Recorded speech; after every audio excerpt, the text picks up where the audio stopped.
नमस्कार दोस्तों आज का हमारा सफ़र एक ऐसे मंदिर पे पहुंचा हुआ है जो मंदिर कहा जाता है कि काशी विश्वनाथ से भी प्राचीन और पुराना मंदिर है। और उस मंदिर की सबसे बड़ी जो खासियत है कि वो अभेद, जैसे किले होते थे कि वो कभी भेदे न गए हों, ठीक उसी तरह ये मंदिर भी कभी भेदा न गया, यानी किसी तरह का कोई नुकसान और क्षति नहीं पहुँचाई गई है। तो दोस्तों हम हैं कर्दम ऋषि के जो तपोस्थली और उनके नाम पे रखे गए जो मंदिर है महादेव की, कर्दमेश्वर महादेव मंदिर आप देख रहे हैं दोस्तों।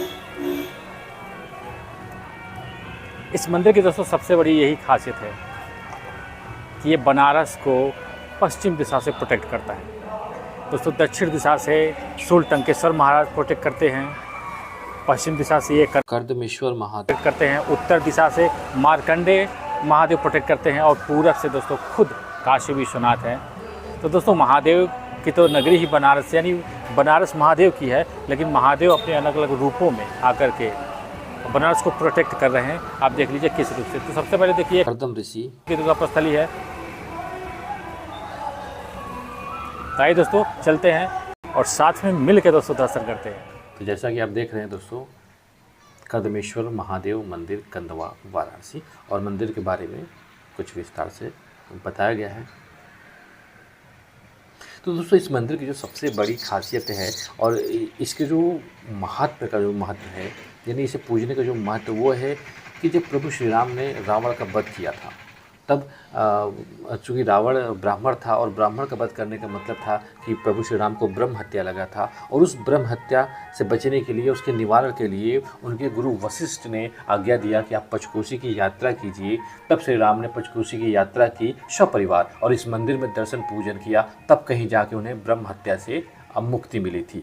तो ये जो सबसे बड़ी चीज़ थी कि प्रभु श्री राम यहाँ पे दर्शन करने के लिए आए थे। और आप देख रहे हैं कि सामने दोस्तों ये मंदिर है, एक खूबसूरत सा मंदिर आप देख लीजिए।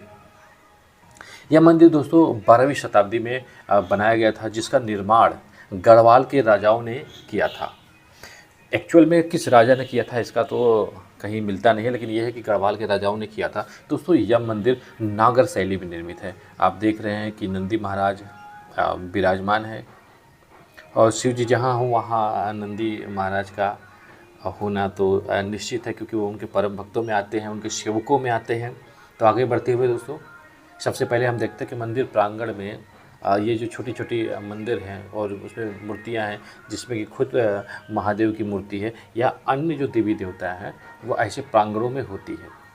और आप देख रहे हैं काफ़ी खूबसूरत है, नागर शैली में इस मंदिर का निर्माण किया गया है। और आपने देखा कि जो ऊपर का हिस्सा है वो नक्काशीदार कंगूरा उस पर बनाया गया है, और साथ ही साथ जो ऊपरी है शिखर है वो सजावटी बनाया गया है। तो दोस्तों फ्रंट से आप देख लीजिए ये मंदिर है। तो सबसे पहले आइए चलते हैं हम कर्दमेश्वर महादेव के दर्शन करते हैं। तो देख लीजिए ये काफ़ी दुर्लभ दृश्य होने वाला है, क्योंकि बहुत महादेव का जो दर्शन होता है काशी वासियों के लिए या संपूर्ण हम कह सकते हैं कि भारतवासियों के लिए वो बहुत ही आनंदित क्षण होता है, वो बहुत ही मनोरम क्षण होता है।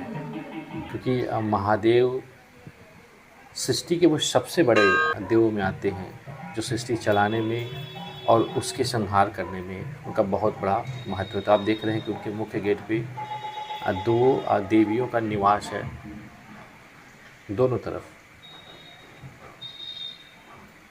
और जो इस मंदिर का डिज़ाइन है वो बहुत ही खूबसूरत है, और जो नक्काशियाँ बहुत बारीक की गई हैं। तो आप कह सकते हैं कि अति प्राचीन होने से 12वीं शताब्दी में जब इस मंदिर का निर्माण किया गया, तब इसका आर्किटेक्चर और तब इसके जो शैली थी, जो नागर शैली थी, और तब उसके जो रहे होंगे। तो दोस्तों ये देख लीजिए कर्दमेश्वर महादेव का दुर्लभ दर्शन हो रहे हैं, और आप देख लीजिए किस तरह वो यहाँ पे विराजमान हैं, त्रिशूल और डमरू के साथ विराजमान हैं, और भक्तगण उनकी पूजा करते हुए। तो ये बहुत ही दुर्लभ और कह सकते हैं कि दिल को सुकून और शांति देने वाला ये दर्शन है प्रभु के। तो दोस्तों प्रभु के दर्शन हम कर चुके हैं, आइए बाहर चलते हैं। देखिए ये लिखा गया है कर्दमेश्वराय नमः, काशी खंड दोस्तों, जो काशी खंड में इस मंदिर का उल्लेख मिलता है। जब भी कभी आप अगर किसी पौराणिक चीज़ों को पढ़ते हैं तो उसमें काशी खंड के बारे में जब पढ़ेंगे तब इस मंदिर के बारे में आपको जानकारी मिलेगी। तो आगे बढ़ते हुए दोस्तों थोड़ा सा हम देख लेते हैं। यहाँ पर भी एक छोटी सी चीज़ है। और इस मंदिर की दोस्तों एक और ख़ासियत है कि जब भी पंचकोशी की यात्रा शुरू होती है, यानी पंचकोशी की यात्रा शुरू की जाती है, तो ये मंदिर जो पंचकोशी यात्रा का प्रथम पड़ाव होता है, वहाँ पे जो श्रद्धालु होते हैं एक दिन रुक करके विश्राम करते हैं, फिर कर्दमेश्वर महादेव के दर्शन और पूजन करके ही पंचकोशी की आगे की यात्रा शुरू करते हैं। तो आप देख रहे हैं कि काफ़ी खूबसूरत, मैंने कहा ना कि बहुत बारीक नक्काशी और डिज़ाइन में ये बनाया गया मंदिर है।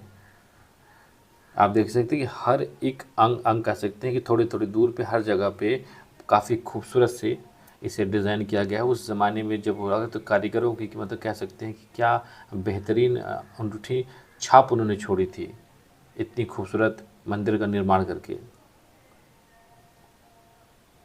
तो आप देख लीजिए, जब भी आप आएंगे मंदिर का दर्शन करने तो दर्शन कीजिए और उस मंदिर की डिज़ाइन को, उसकी शैली को, उसकी आर्किटेक्चर को देख करके आप बहुत ज़्यादा प्रभावित होंगे कि मतलब इतने छोटे छोटे और इतनी बारीक जो कलाकृतियाँ इस पे की गई हैं मंदिर के बारे में, तो काफ़ी खूबसूरत है। इसलिए हम भी आपको बारीकी से दिखा रहे हैं ताकि जब भी कभी आप आएँ या आप फ़िलहाल जब हमारा वीडियो देख रहे हैं तो आपको ऐसा महसूस ही ना हो कि आप वीडियो देख रहे हैं। दोस्तों ये आप देख रहे हैं कि पवन पुत्र हनुमान, अर्थात हनुमान बजरंगबली का भी एक छोटा सा मंदिर है उसी प्रांगण में, और सामने लिखा है श्री राम, तो उनके भक्त थे। तो आइए दोस्तों आगे बढ़ते हैं, चलते हैं हम।